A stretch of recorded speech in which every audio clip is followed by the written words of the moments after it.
What are we talking about? You play to win the game. You don't play to just play.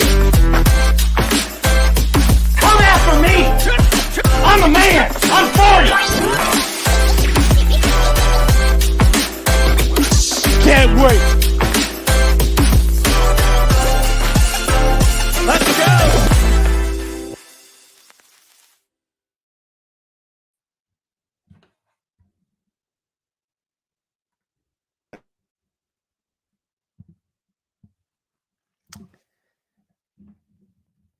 Kyle's showing muted. Are you There we good? go. Yeah, I'm good. Awesome. Cool. It wasn't go away. But yeah, we're back. Another Tuesday. We're back for another big three. I mean, it was just the two of us for tonight because, Dylan and Greg are caught up doing some things. That's fine. You see, got the new background, the new logo. The intro's still pretty new. A lot of things going on here. Pretty exciting. We got a lot to talk about. So Jake and I, we're going to go back and forth, have some fun with it. See some people in the chat already. We got Steven in here. What's going on? Daniel Barry, what's up? How you doing? Got Jory in here. What's up, Jory? I'm pretty sure she can't wait for the NFL talk where we get to talk about the Titans as well. But yeah, before we get into everything, Jake, how are you doing tonight? Man, I'm doing great. I'm super excited for the show. Lots to talk about here with basketball, regular season about to start. Also exciting, we're going to be on the Roku channel. For those who aren't able to catch us live, it's really exciting for the podcast. And I'm just going to get this one little gloat in here. The Saints did a great job. Totally exceeded my expectations, shutting out your Patriots. I'm not going to be that annoying friend that's just going to rub it in and be a jerk because I hate those people. But it's all right. But it did feel pretty good, to have a good win. It was the best game the Saints have had so far. But at the same time, there's some bummers, like fantasy football sucks. DJ Moore won me a game. And then Justin Jefferson was my receiver, and he looks like he might be done for the year. And had one great moment with DJ Moore, and now Jefferson's gone. And all of this just reminds me why I hate fantasy football. That's all it comes down to. Look, fantasy football has definitely been a bit of a challenge this year. Even making picks and stuff, it's just like a lot of games are just missing the line. It's been tough. It's been tough. But yeah, how you doing? How you doing, Kyle? No, I'm good. I'm good. Got to deal with a lot of the Patriots talk on all these shows about like the demise and everything like that. Which I'm like, hey, have your fun now. I'm sure they'll figure it out soon. Because to me, it's just crazy. 20 plus years, winning, all the hate, jealousy on TV. Couple of years, they're down, and now everybody's just having fun. But it comes with the territory. Steven says, I did see this as well. Rams trade, yeah. We'll get into that during the NFL talk. Which for the Falcons trading for a wide receiver, it's not going to do them any good if you can't have a quarterback that can throw the ball. Right. You need a quarterback that can throw. It's crazy. It's crazy. Maybe he's a great blocker. I don't know, but there we go. That could be it. But some people are kind of high on Ritter. But once again, we'll say that for later. But speaking of people who might not be having the best time right now, James Harden. Yes, I picked this picture guy for a reason because this fits. I kind of think this is how Philly fans feel about him right now. It's just like, what? For sure. Go away. But looking at James Harden, it seems like the preseason has started. I saw the game with the Sixers and Celtics. Trust me, they do not need Harden anymore. Tyrese Maxey would love to see Harden go out the door. During the broadcast, they did say that Philly is trying to move Harden and they want to get it done before the season, which means they have about a week and a half or so to get it done. It kind of seems like the only team really bidding for him are the Clippers. So I guess a simple question, like what happens with Harden? So do you think the Sixers get their wish and move on from him before the season starts? I do think that the trade does happen. One key thing to note why it may not happen is Daryl Morey is really, really good at sticking to his guns and not losing a trade. We saw that with the Ben Simmons deal a couple years ago, where people were saying, hey, go for this package that was centered around Buddy Hield and someone else. And looking back, that was a better package. But he wants stars. Daryl Morey's philosophy has always been give me 2 stars, regardless of their position, regardless of their playing style, and we can make it work. We can try and fill in the rest. So he's going to want to try and find something of value. It sounds to me, from what I've heard, that there's a 2028 first round draft pick that the Clippers would send to Philly that would be unprotected, but Philly's not interested because the Clippers seemingly always have pretty good records. They're never great, they're never in the finals, but they're never missing the playoffs. And so right now my understanding is the Clippers are trying to find a different pick in like the 26, 27, 28 seasons that might be a little more value. I could see it happening, but at this point, it just needs to go. It just needs to happen. James Harden is just he's tarnishing his legacy, his career, because we talk about this guy like he's a bum, and it wasn't that long ago where he had I think it was like the third highest points per game we've ever seen in the league. Like it was Wilt, Jordan, and Harden. Like those are the top three single season scorers of all time, and he put up great assist numbers. And between his actions now and his playoff chokes and how well documented they are, he's just not he's not doing much for his legacy. And I don't think teams really want a guy that's quit. This will be the third team he's quit on in since 2020, 2019. People don't want to see that. And I don't think the Clippers are going to be much better, but I do think the trade gets done because Maxi's they're better without him. They're better without all of the distractions. They're better without his lack of defense. And also if we're being honest, it doesn't matter. Philly's not going to be good enough to make it to the third round of the playoffs anyways. The East is a two-team race, and Philadelphia is going to have to get super lucky if they want to get past the second round. So I think to address what Steven's talking about here, he believes Harden staying in Philly because Philly's going to get greedy, wanting too much. I do think that might be the fear for Sixers fans. That yes, the Clippers seem to be interested, but Daryl Morey's just going to be like, "Oh, we want X, Y, Z, pick after pick," and then Clippers will just be like, "You know what? We're good." Then they get into the season where Nick Nurse and his coaching staff now has to figure out, well, if Harden's going to stay here, don't we kind of have to play him? But if we're going to play him, does he fit the system I'm trying to implement? Because according to Nick Nurse, he wants to get running and gunning and all this kind of stuff with the Sixers. That's not what they did last year at all. You beat the James Harden Sixers doesn't by wanna do running that. and gunning. That's how you beat them last year. Is you just ran up the court on them. Yeah. And with Tyrese Maxey, his greatest skill is his energy, the athleticism, and his speed. And if you're going to play him out there with Harden, Harden's going to want to go back to the old Sixers ball of slowly walk the ball up, pick and roll with Embiid, give it back to him, dribble, step back three. Guys like Maxey, Harris, once again, Harris will have a tough season because he's going to be relegated to just standing in the corner, which does not fit his skill set at all. And it's just going to be the same thing. Like you said, they might make the playoffs. They'll probably be one and done depending on who they play against. And Philly fans will just be sitting here again next year like, can we finally get rid of Harden? Is Embiid going to be happy with another season like last year? Because now all the questions are about how long is Embiid going to want to stick around and deal with this? So if Morey has to come down off of his expectations a little bit for the good of the team and the city, like just do it. If you can only get like Norman Powell and a couple of picks, fine. Who cares? Norman Powell's a decent player. He's not a bad guy. He could fit in well. And I feel like at this point, Morey should just do whatever he can, get what he can. You elevate Maxey's role because, look, I feel like watching what Maxey's done, at least through that preseason game, like he looks like a guy who's ready to score 25, maybe even flirt with 30. I mean, 30 a night would be crazy for him, but he would easily he would do 20 points a game easy. I think 25 is well within reach for him. And you're better off that way. You move Tobias Harris up as well. Maybe he becomes more effective. And, like you said, Harden is just not he's not worth it anymore. There's no reason for it to deal with him anymore. No, outside of his contract, even if he was free, how many teams would be wanting to put up with everything that comes along Yeah. with James Harden. It's kind of a similar issue that people have with Russell Westbrook. Some people don't want him on their team. Same thing with Kyrie Irving.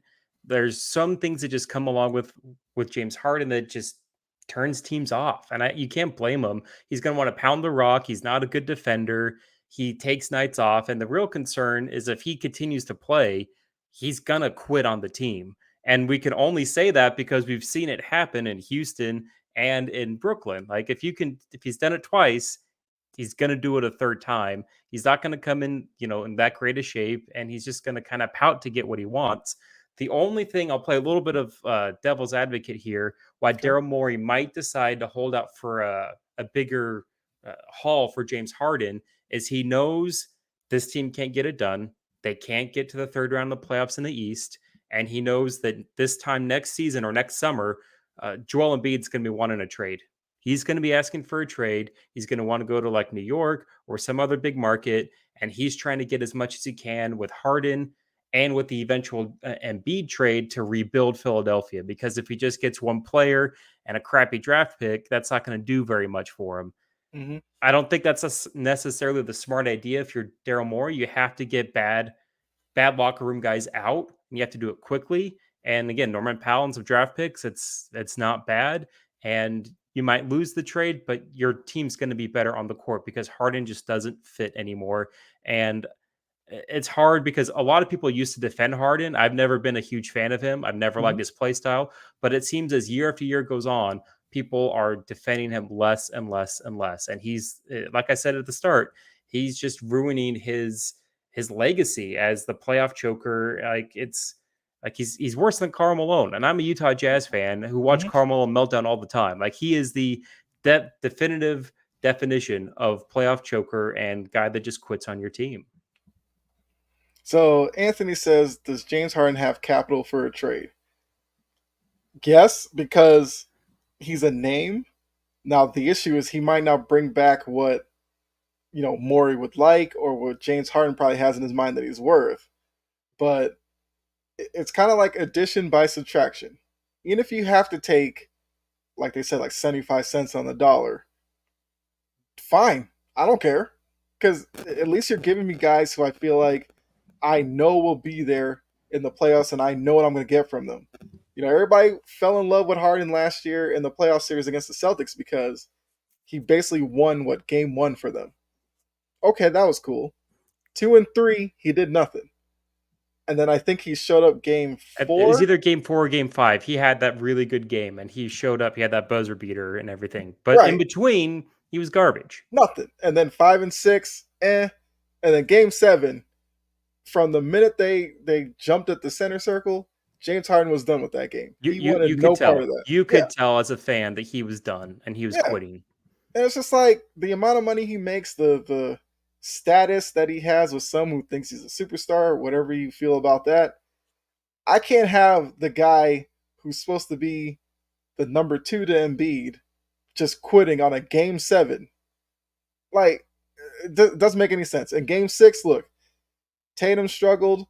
They could have really used Harden to show up like he did in game 1. He didn't do it there either. And, good luck to the Clippers that they think that, I guess, Harden, PG, and Kawhi is going to get them to the promised land in the West. Good luck. It's not. It's not. They're bringing him in because they're opening up this new arena, and they know that Kawhi could be gone. They know that Paul George could be gone, and they can't have nobodies in this brand new arena for the Clippers. Like, let's face it, like unless the Clippers have have stars on the roster, people aren't going to go out of their way to see them. It's a Lakers city, so it's a financial decision and not necessarily a bad one either by Steve Ballmer to bring in a guy that put butts in seats, but it's not a great move. Do you really love a team that has Paul George, James Harden, Kawhi Leonard, guys that either have reputations of being hurt or choking in the playoffs or just kind of disappearing? Like that's not going to win you a championship. Not now. Not when James Harden's 34. We all forget that. He's 34 years old, and he's not like LeBron where he takes care of his body or Steph. He's lost his step. He's not very fast, and he's just whatever little speed he had has been gone. So I just don't think there's I think there's one team that wants him, and it's just trade it, get it done with, let the media stop having the story, Hmm. and start your season if you're Philadelphia with your guys, and just say, addition by subtraction. It's the same thing. Kyle, you could say, attest to this when Kyrie left for Yeah. Boston. Like, Yeah. Kyrie's a great player. You look at him, his box score, it's great. People rave about how great he is. Boston fans couldn't wait for him to go. And once he was gone, the team was better when he didn't play. Hmm. Addition by subtraction. It'll be the same thing here in Philadelphia when James Harden's gone. Yeah, and Jory put it here that if he tried as hard to win a championship as he does to get out of places, he'd have a few rings. And the crazy thing that's about it is, that's I agree. amazing. That's I agree with amazing. that. And if you look at kind of the moves he's making later in his career, and I've said this before, I feel like he's trying to find the path of like least resistance to get to a title. And the minute he realizes it's not going to work, he completely switches off. He went to Brooklyn when they had Katie and Kyrie. He was like, I can play third fiddle to this. It will be fine. Then Kyrie started doing his stuff. Who was the first one who wanted to get out? James Harden. He was in Houston when he had Chris Paul or Dwight Howard or whoever with him. And the minute that they got to that point where they almost knocked off the Warriors and they couldn't get it done, he checked out in Houston as well. So, and then Philly, look, it was him, Embiid. Embiid was right there in the MVP conversation. I think he felt that, I could play second fiddle to Embiid. They have this guy Maxey, they have Harris, they have PJ Tucker. Why not? Doesn't work there. He checked out. So if he goes to the Clippers, and Kawhi already is not, Kawhi doesn't care about the 65 game thing. No, he's going to He's not, play like 45 yeah, games. he's not touching 65. Paul George, you have a better chance with him because with him, it's just like if he's actually hurt, he'll miss games. Kawhi, it's like, I'm not playing tonight.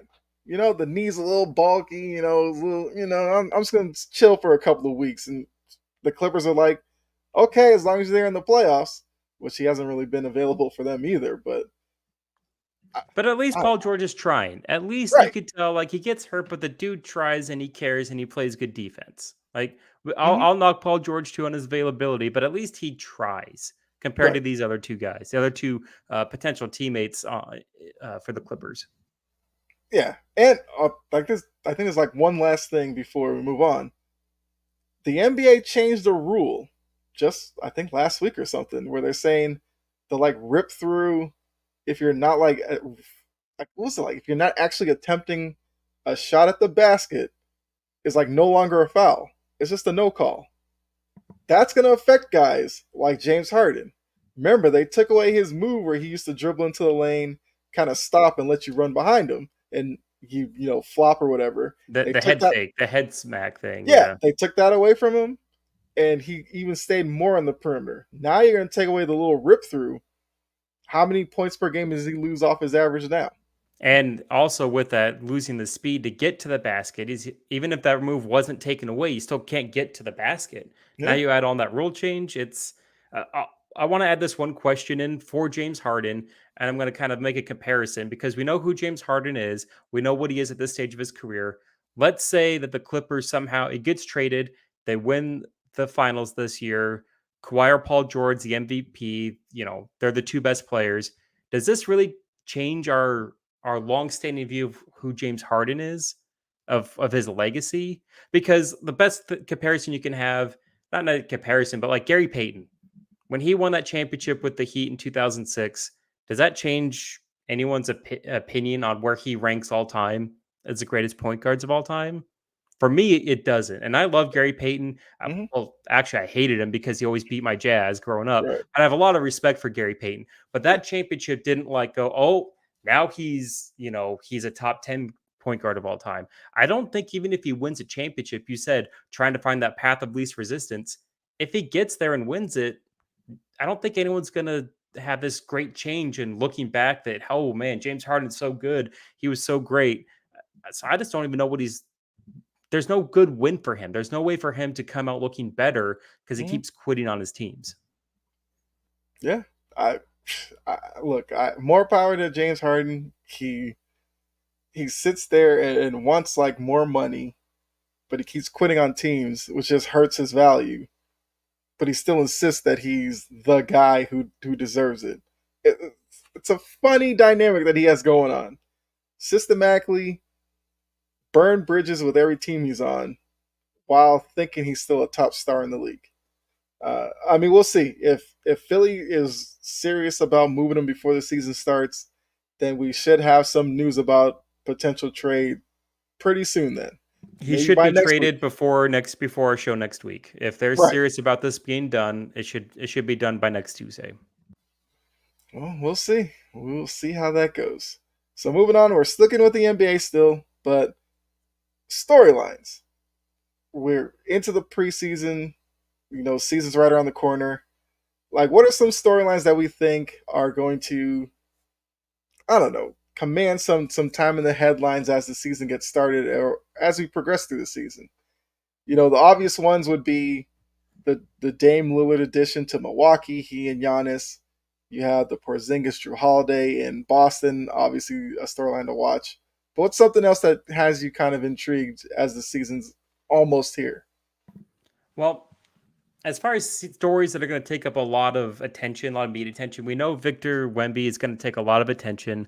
I'm not getting too hyped into it. I do think he's going to be a really good player. I think Mm-hmm. he's going to be a fantastic defensive player right from the get go.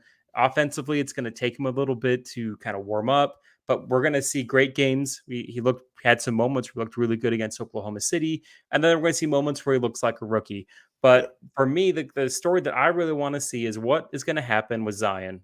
I want to see Zion Williamson. I want to see him come into shape, be healthy, because that Pelicans roster is really good. They have a lot of talent. They have a lot of depth to them. They have a good coach. Brandon Ingram has really just started to turn into an all-star caliber player.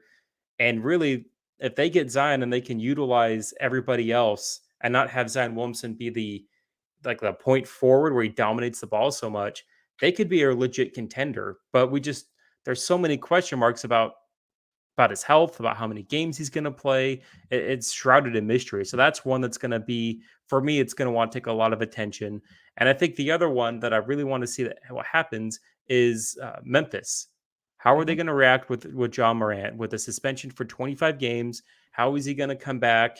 Is he going to be level headed? Is he kind of quote unquote learned his lesson? And how good is that team going to be? How mature is that team going to be during that suspension? And then once he comes back, I thought it'll be like in January, like late December, early January, Mm-hmm. probably when he comes back. Those are the two that kind of come to my mind from the get go. There's a whole bunch we can get into, and I don't want to step on your story, so I'll just turn it back to you.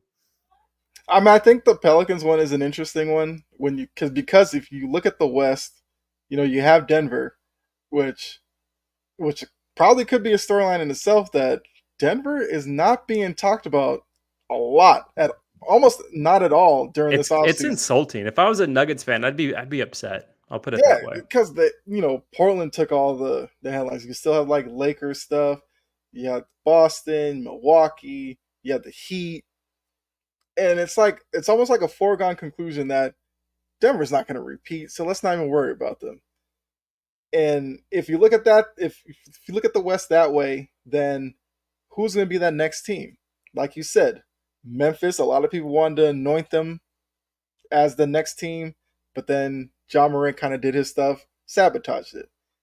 You had the Kings who were up there last year, but nobody's really sure what to expect from the Kings. Now, if Zion does play, the Pelicans have all the talent in the world. They could easily like vault up into that position and be that team, but we just don't know what Zion's motivation is, Right. what his health regimen, if he even takes that seriously. We just wonder. Because like if I look at Zion, I could be like, who plays more games next year, Zion or Kawhi? I don't want to make that bet because I feel like it's just a lose lose no matter what you do. Right, and that's probably the best way to look at that. Is like you couldn't really count on either of them Nope. to pinpoint a number on them, but I do think that's fascinating. Now, for me, I would say I think the Heat are going to be an interesting storyline because their whole offseason was wrapped around Dame Lillard. They didn't get him.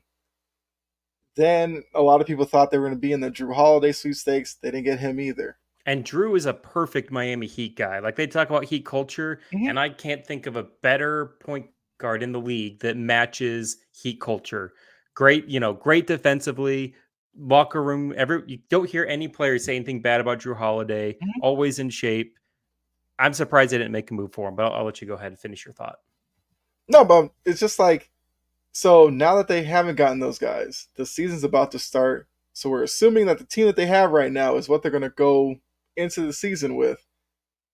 And it's always a thing like you don't want to count Miami out because of the Jimmy Butler factor, Pat Riley, Spoelstra, Heat culture, and all that. But I find it hard to believe to find a certain way to spin the season that the Heat are still going to be competitive this year. Without adding those guys, they still lost Vincent, who, had a great postseason, which led to them making the finals.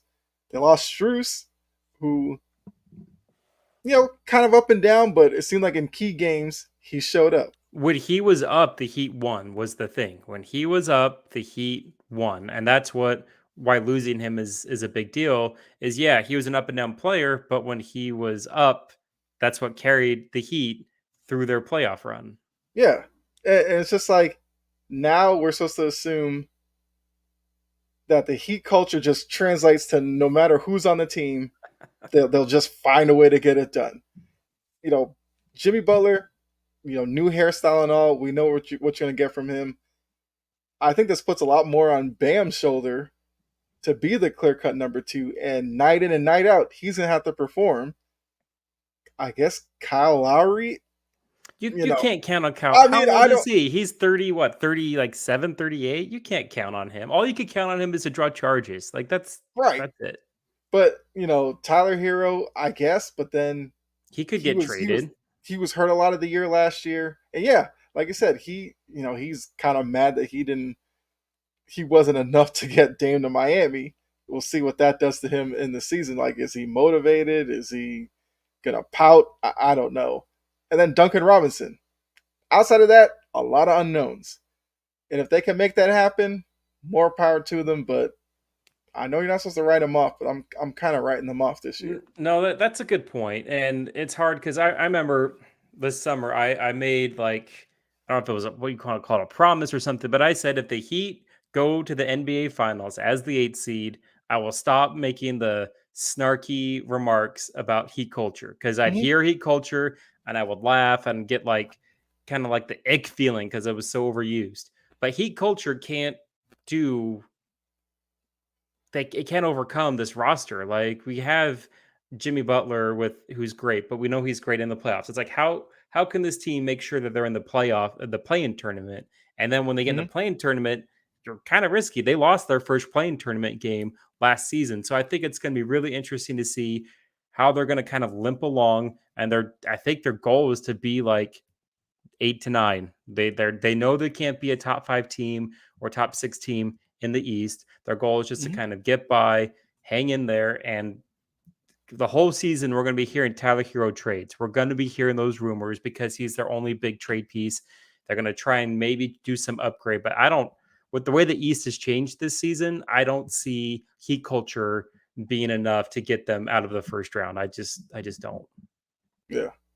And it's kind of funny you bring up the Tyler Hero part of it because I just have a feeling that we're going to start hearing Donovan Mitchell, who has made it known, kind of not feeling Cleveland. Supposedly he wants to find his way to New York, but could Miami somehow find a way to get a package around Hero that Cleveland would like for them to get Donovan Mitchell to Miami? And if he's so set on New York, I mean, how would he feel about playing in Miami? I feel like Miami, New York, I think he'll be fine in Miami, but I feel like that's going to be a rumor that we probably hear a lot about as the season goes on. That's a good point. I could definitely see that Donovan Mitchell not committing to a team. I'm for it because if Donovan Mitchell leaves Cleveland, that means Cleveland isn't going to be as good. I'm a Mm-hmm. Utah Jazz fan, so them having those draft picks is going to help out the Jazz. But as far as an NBA fan goes, you don't want to see a disgruntled star get traded twice in a couple years. But that's a good point. I could see him going to Miami. He would have to improve his defense a lot, though. That's the thing is with the Heat culture and what Pat Riley wants to do there, he has to play better defense and he has to not be such a chucker of the basketball. But he could do it. I mean, I wouldn't be surprised. But that's a good point. I could see that. Maybe the trade doesn't happen, but it's talked about all season, Right. like we've seen with Dame Lillard trade rumors in the past. Yeah. And I guess another storyline might be looking at the East being kind of wide open after Boston, Milwaukee. I'm kind of looking at the bottom of the East, between like the Pistons, the Magic, the Raptors. Like, which one of these teams kind of elevates themselves to the point that they can sneak in as a playing team or maybe the bottom of the playoffs to kind of shock some people and finally put something together? Because Detroit has been young and rebuilding forever. Orlando's got all these young pieces. They seem like they don't know what to do with them. Toronto, after winning the title, has been like slowly declining. And I feel like they need to make a move at some point to just shake it up there. Indiana, I think Indiana's kind of elevated from that group where a lot of people think they're going to make some moves this year. But I think the East is going to be interesting. A lot of people are obviously going to make it Celtics, Bucks, Celtics, Bucks. But I think there's some intriguing teams that could make the season a little fun. No, you're absolutely right. The East is going to be a two-team race for the top, but 3 through 8 for where the playoffs eventually shake out could go anywhere. Mhm. We could have Philadelphia be number 3, we could have Philadelphia be like number 6, and I wouldn't be shocked. Same with Cleveland. I think Detroit's the best team position that's been kind of that typical East bottom feeder that's going to make that leap. They have some good players. Cade's coming back. Jaden Ivey's really good. I think, and they have a great coach. I think they're going to make that leap. Toronto just seems to have too many players that are the same size. Like they just go for 6'8" wing guys. Yeah. And I don't believe in Orlando. I want to. They have a great fan base, but I just don't want to. And you think about other bad teams. Washington, they want to lose.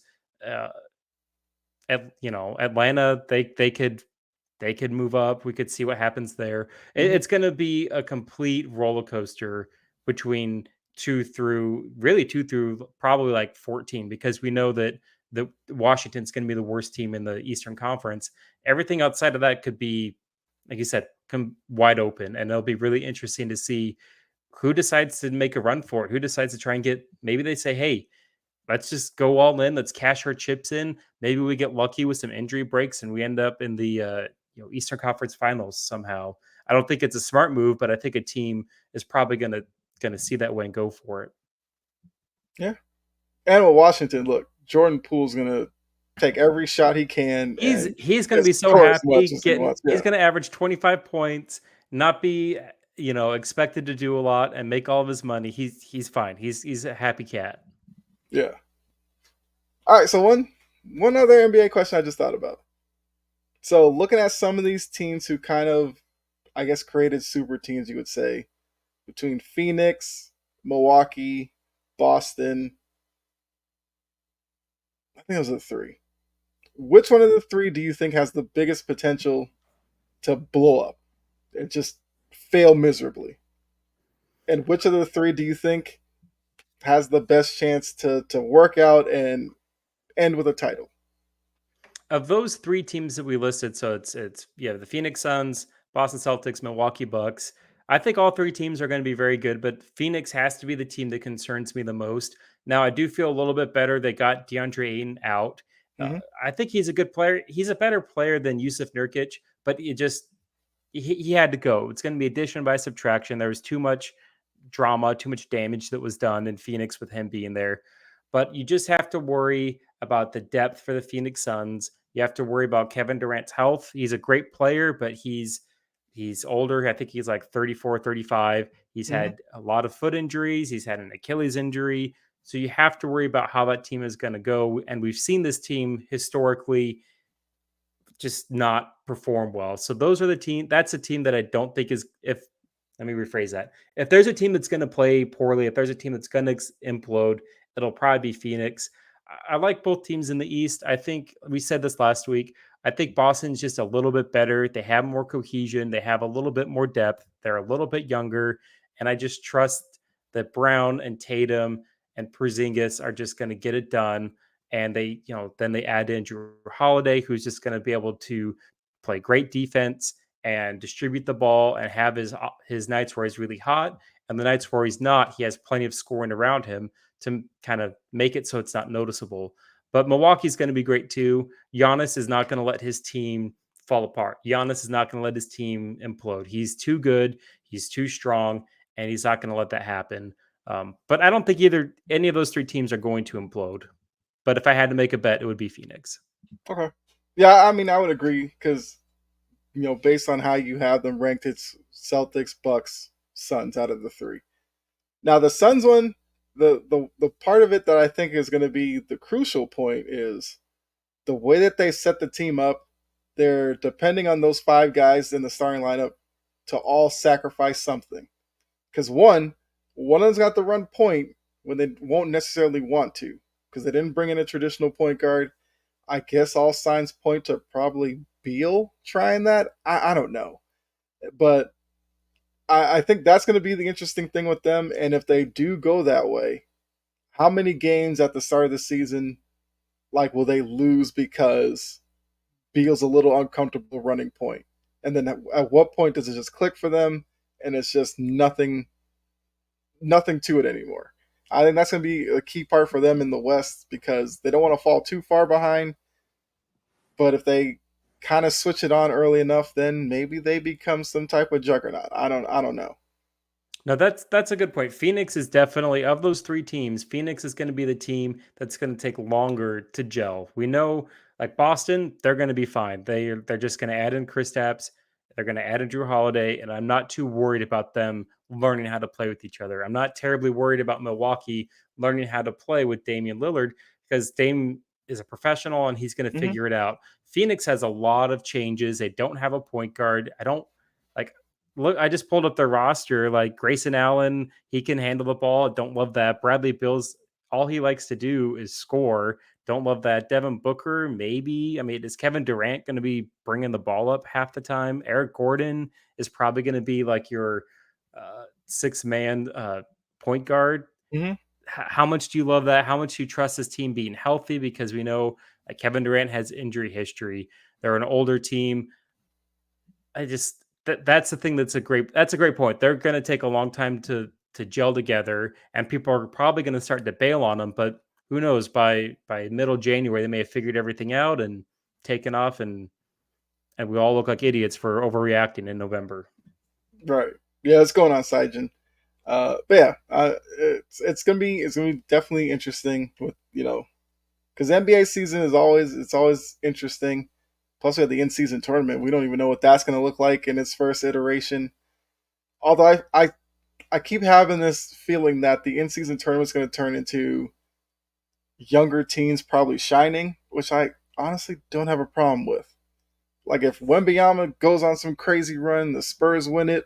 That'd be cool. Fine. That'd be cool. Yeah, if the Thunder win it, cool. I don't necessarily need to see Lakers or Celtics or anything win the in-season tournament. No.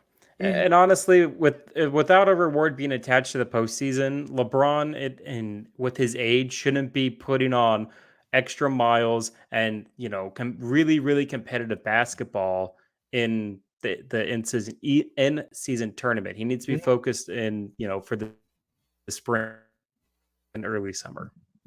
So Yeah. it should be set up for young teams, and that could be very exciting. Yeah. I mean, you did bring up LeBron and extra playing time because now with Team USA, you got all these stars trying to put their name in the hat for Paris next year. I'm kind of interested to see what Steve Kerr and who do they decide to take over there, because obviously if LeBron wants to go, you're not going to tell LeBron no. You But, can't tell him no. yeah, You can't tell him no. so he's always going to go. I never knew that Steph Curry has never played for Team USA. He hasn't. Like I'm doing the math and I'm like, well, that makes sense why he wants to go then. Yeah. Because like you want to win a gold. You think of all like the all-time players, most have gone over to the Olympics and played. So that makes sense for Steph wanting to do that. That's interesting. It's Yeah, interesting how I, they done it. I remember reading that and I was like, that can't be true. And I was thinking back, like, yeah, I've never seen him with a Team USA jersey on. But then guys like, well, the funny part is like guys like Kawhi are thinking about going. It's like Kawhi, why are you doing this to If people? I'm Steve Ballmer, I'd be so upset if Kawhi's wanting to play, off-season basketball. It's like, no, man, just can you give me 60 games Yeah, in the regular season? I'm not even asking for 82. Just give me 60. right. And it's just like, why even put your name out there, Kawhi? I get it. It's Team USA, whatever. But like, if you're gonna be like, oh, I'm just gonna play 40 games because the Olympics are coming around, I'll be there for the playoffs. Like, Clippers fans are gonna be, come on, man. But yeah, that's gonna be another interesting thing to see as we get kind of closer to that. But I mean, I think unless you have anything else for the NBA, I think we can move No, I off of think we're, it. think we're good there. I think we're good. All right. The old scoreboard for the NFL. I mean, I thought I was on some type of momentum after going 3-2 or something last week, You had a rough week. like 1-4, and at this point, I don't know if you've seen this guy on TikTok who has like a little corgi or something, puts little baskets on the stairs and Yeah. has them picking. I'm gonna reach out to that guy, send me the corgi, probably have a better shot at it. At this point, I'm just gonna try random stuff to pick games. I don't even know anymore. It is what it is at this point. But you and Dylan both went 3-2. Greg had a 2-3 week, not bad. But you and Dylan are now leading the way at 14, 12-1. Greg's 11, 10-1. I'm 10, 16-1. Oh God. This is why I don't gamble. This is why I don't gamble. And don't Exactly. take any of our advices, any of our bets on here. And I will say this, to be fair to all of us, some of the games by this rules that we have, we do all the primetime games. Like some of these games, it's like I would never bet a Hmm. dollar on any of these games, but you have to play the game the way the rules were Yeah. set up. So I'll say that to kind of help our ego a little bit there. Right. But I guess before we get into week 6 picks, which is crazy, it's week six already. I guess the part that I usually forget about, week 5 overreactions. I mean, we might as well get those out of the way now. So, I mean, I'll let you go. What's an overreaction you have? Oh man, okay, I got one that's pretty good here. I was thinking about it and I was watching the Eagles and the Rams on Sunday, and it was a really Mhm. good game, and it was a pretty competitive game for the first part. And the Rams are being held back by Matt Stafford. Oh. They have a surprisingly good defense. They have a bunch of weapons on offense, and Matthew Stafford is holding them back because for the people that watched the game, for those that maybe didn't, he missed a couple of really big throws. There was a run and touchdown that he just overthrew. He overthrew Cooper Cup on a couple of times, and I'm watching this game, and he threw the ball, and right after it, it shows him, and he knows he either missed the guy or he overthrew him, underthrew him, and you can't have games like that Hmm. against Philadelphia. The final score of that game was what, 23-14. It looks like it was Hmm. a pretty sizable victory, but they were in it for pretty much most of the game. And Yeah. it just felt, as I'm watching the game, I'm like, man, if Matt Stafford plays just a little bit better, if he's a better version of himself, or maybe the 2 years ago version of himself, the Rams Hmm. could win that game. But watching it now, it just I was just shocked. And I will say this: the Rams made the right move by trading for him because it got him a Super Bowl, and they got off of Yeah. Jared Goff, who just Goff's doing good in Detroit. I get it, but he needed to move. But I just think that could go on First Take or Undisputed, whatever show you watch for that. But I think Matthew Stafford's holding this team back because they're a good team. They're If they had one of the top three quarterbacks in the NFC, they'd probably be the third best team in the NFC. But I just look at them now like they're probably the fifth or sixth, and you look at their schedule, it gets pretty tough. They may miss the playoffs if if Matthew Stafford can't step up and have those Hmm. big throws in those big key moments. Yeah. That's a good one. I think for me, an overreaction might be some of these coaches that we thought were doomed. Like, are their teams actually playing hard for them? Because you look at the Bears, a lot of talk about Eberflus. All of a sudden, they dropped 40 on the Commanders. Who saw that coming? I Look at didn't. last night. I mean, yeah, most of you didn't. Look at last night. The Raiders. Oh, the Raiders are a dumpster fire. You look at Max Crosby and some guys in that team, it looks like they're playing hard. They got a win. Josh McDaniels can stay a little safe for a little bit, but looking at guys like that, what the Chargers with Brandon Staley, I mean, they were off last week, so they couldn't really make it worse for him. But it's just funny that the Rams, not the Rams, the Raiders and the Bears had really good showings when there's been a lot of talk about their coaches not being able to be a head coach. Now, I still think that they probably end up getting fired, but maybe they both make it through the season now. I don't know. They could. They could. Yeah. That's a good point. And just to kind of piggyback off of that overreaction, I'll have this one. I have some Steelers fans in my life. Matt Canada saved his job at least a few more weeks, probably at least another month by winning in Baltimore. Matt Canada's offensive coordinator for the Steelers, for those who aren't in the know. And I watched that game, the whole game, the Baltimore Pittsburgh game, and the Steelers fans were booing anytime the offense for Pittsburgh did anything bad. They were Yeah. booing. They hate Canada so bad, but Mm-hmm. they won the game. They had that big pass towards the end to Pickens to seal the game. And I think the ownership is going to look like, hey, look, we had some good moments here.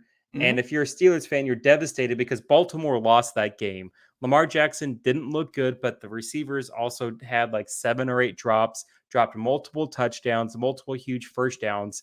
Baltimore lost that game, but somehow I think Canada is going to keep his job for at least another month. Whereas if they would have got blown out, Pittsburgh could easily be like, "All right, man, it's time to go. We Yeah. have to go." But because of that performance, Canada is going to stay another week. Same thing you could say for Pete Carmichael for the Saints. A lot of people want him gone. I'm Mm-hmm. one of those included. They have their best offensive showing against the Patriots, Mm-hmm. who they're without Judon and Christian Gonzalez. So I get that. Price saved his job a few more weeks at the bare minimum. Yeah. So these coaches are coaching like their life depends on it. And I guess we'll see how that works out for them. But Yeah. I guess another overreaction, if you look at the situation Baltimore is in, based on how that division, looked the past few weeks, all the questions about the Bengals and Burrow and the calf and everything, the questions about Matt Canada and the offense in Pittsburgh being good enough, Deshaun Watson and the Browns, a lot of people didn't know about them. The fact that Baltimore hasn't really created any separation, I think that's a really bad look for them. I think it's going to end up costing them in the end. Look, I didn't pick them to win a division, but a lot of the Ravens fans were feeling themselves early on when they thought that because of, like I said, with the other teams, that the division was going to be theirs. I feel kind of confident in my pick that they're going to finish third in that division. I think, Burrow, look, he told everybody he felt great. If you looked at that game, he looked like old Joe Burrow, which I think is going to be scary to Ravens fans. Yep. Cleveland with that defense. That defense is scary, man. That defense is Yeah, terrifying. and you feel like Watson's just going to continue to get better. Yep. That worries me as a Ravens. I mean, I'm not a Ravens fan, but if I was a Ravens fan, that would worry me. And even Pittsburgh, as bad as their offense was, that defense kept them in that game long enough against, you. And they ended up pulling out in the end because, I mean, I've always said you can throw on the Ravens defense. That play, Humphrey got completely burned by Pickens. So that's got to be worrying. Now, look, Ravens fans love to, they love to feel optimistic and say, oh, we got a new offensive coordinator. We're still trying to feel our way through. Look, the offense is the same. I don't care who you have calling plays. It looks the Lamar same. Jackson, it looks the exact same. When he drops back, he's going to look at Mark Andrews because that's where he wants to go. I don't care about the weapons you put on the outside. He's not comfortable throwing out there. And like I said, And you I see it think, too when he drops back to throw. It's weird because he has a good arm, but he's always sailing the passes. I was watching the game on Pittsburgh, and I was watching mhm, every time he threw the ball, it was never a great looking ball. Like there were a few drop yeah, passes that were good, but there's a lot of times where like I think something's weird with his arm motion where it's sailing. It's a weird situation for Baltimore. That division we all thought was going to be the best division in football. I think we could kind of kiss that goodbye because Pittsburgh's offense is bad. Baltimore is Mhm. self-inflicting. Cleveland, their defense is great, but everything's so bad. And for Cincinnati, I just need to see it for another week against a team that's Right. not named the Arizona Cardinals. But if you're a Ravens fan, you have to be really upset because you should have won that game, and that would give them three. I think it would be like three road wins in their division to start the season. That's Mhm. that's feeling pretty good. But now you look at Yeah. it now and you're like, oh man, like this isn't good. Pittsburgh always has our number, and then you have to worry about Lamar Jackson's health. So that's a great point. That's a good Yeah. point. I have Trying to think. Yeah. another Go ahead. Go ahead. overreaction. This one I thought about, and I kind of love it and I kind of hate it. But Drew Brees made Sean Payton a potential Hall of Fame coach. Everybody always talked about, and I would say this as a Saints fan. Mhm. Everybody always talked about how Drew Brees' numbers improved drastically when he went to New Orleans, went with Sean Payton, and people said, "Well, hey, it's really hard to say that Sean Payton turned Drew Brees into a Hall of Fame quarterback." I think now we're starting to see evidence that it's not the case. Sean Payton is having some terrible, terrible coaching jobs. He called out the Jets for having, with everything last year, and then he can't back it up. They look Mhm. terrible. Russell Wilson looks awful. And I hate to say this because Sean gave me so many great memories and he got us that Super Bowl. But I think Drew Brees really did make Sean Payton a potential Hall of Famer and this offensive guru. And again, like you look at it, I'll say, I've said this before. Look at all the weapons that have left the Saints and what they did. Jimmy Graham, after he left the Saints, he went to Seattle and Green Bay. Great quarterbacks, fell off a cliff. Like it's just, I don't like saying it because I like Sean Payton and I want to see him do well. But I think we're seeing a lot of evidence that Drew Brees was the bigger factor there uh, than Sean Payton. Kind of like with Brady and Belichick, we're seeing evidence out that was more Brady, definitely more Brady than Belichick. Yeah. I mean, that's a good one because a lot of people assumed Sean Payton was going to figure out what to do with Russell Wilson, and their defense was supposed to be really good. It was just the offense holding them back. And they have good Now, receivers. They have good yeah, backs. They have a good roster. but now you look at this season and the defense isn't there, which now puts more on the offense to carry, but they're not equipped to do it. And now you're seeing a team that's probably in the second year of being a disaster. And I feel bad that, Russell Wilson is the quarterback of it because I'm a guy who, even as a Patriots fan, I've always kind of liked Russell Wilson when he was in Seattle. He seemed like you know, I mean, he's a little corny at times when you have him in front of the microphone, but it's all good. The world needs corny people. But he throws like a really great deep ball. I always thought he was like a really good teammate, although you're starting to hear from guys like he's kind of worse than we probably thought, and that's neither here nor there. But yeah, it's I don't know. It's like a lot of the excuse making used to be, well, Russell Wilson isn't good enough. Russell Wilson's cooked. I think it's just organizationally, like Peyton isn't the answer, and the defense just hasn't stepped up. And where do you turn for an answer at this point? I don't know. It's Uh, rough. It's yeah, hard. It's hard. yeah. I think I had another overreaction. Well, I mean, this might come off as a little bit of a homer type take, but the overreaction to the overreaction of what the Patriots are right now. Like, look, is it a rough season? Yes. I mean, I was here saying that the first 6 to 8 weeks of their schedule pretty tough. What have we seen? Some tough defenses that they've gone up against, and they just haven't played well enough. But this whole thing, like that's surrounding the team, like Belichick's got to has to lose this title. Belichick needs to be fired. Belichick this, Belichick that. It was 20 plus years of greatness. Everybody knew once Brady left, it was gonna be rough. That's what's going on right now. You have a guy in Mac Jones who I also feel bad for because now everybody thinks he's not even a starting worthy quarterback anymore. I don't Where know, I man. think I don't know. He looks pretty rough back to back weeks. exactly. But if you look at it, look, he looked bad against the Cowboys defense. Okay. Unless you're San Francisco, I guess most people look bad against the Cowboys. and then a Saints team that defensively pretty good. They're good. They're Yeah, probably like the ninth to 12th best defense. I They're mean definitely above that's average. all right. But I kind of think Mac Jones is the type that if he was in a city like Atlanta, Carolina, I think you'd get a better version of him. I think because he's the guy that's in New England. Yes, there was the bridge year with Cam Newton, but nobody really No counts one that. But remembers that. No yeah, one no one remembers that. remembers that. But you look at Tom Brady and then you have Mac Jones. Being that first quarterback after Tom Brady, That's tough.